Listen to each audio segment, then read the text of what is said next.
Chapter 1, Mishnah 8.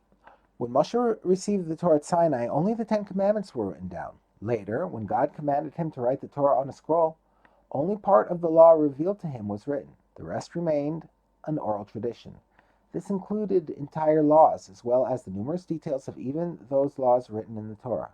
Only in later generations, when it became evident that the oral tradition was starting to be forgotten, did the sages of those times permit writing down the oral law. This became the Mishnah and the Talmud. Besides those laws that are written clearly in the Torah and those that are known only through the oral tradition, there is yet another category of laws, those that are hinted at in the Torah, but so vaguely that, were it not for the oral traditions about them, we would know little, if anything, of their essence. The following are examples of this last category. We now turn to the words of the Mishnah. The laws governing the release of vows by an outstanding sage or a court of 3 laymen float in the air, i.e., they have no firm basis in the written Torah to support them. The scriptural references to them is vague, and were it not for the oral tradition, they would not be known. The following laws have a firmer basis in the written Torah. However, many of their key laws are known to us only through the oral tradition.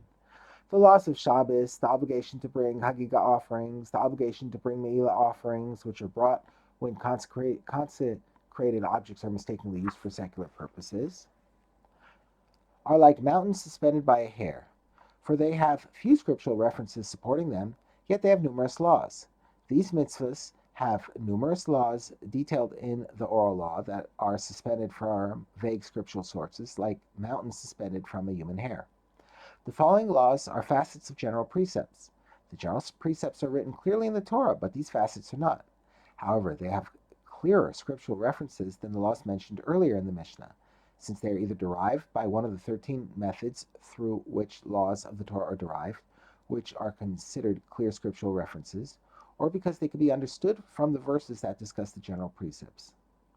Monetary laws and the laws of sacrificial services, the laws of purity and tomb contamination, and the laws of forbidding relationships have scriptural support.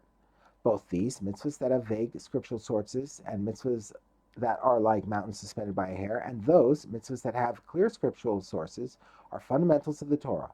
All of these laws are a fundamental part of the Torah, even though they are not written in the Torah explicitly.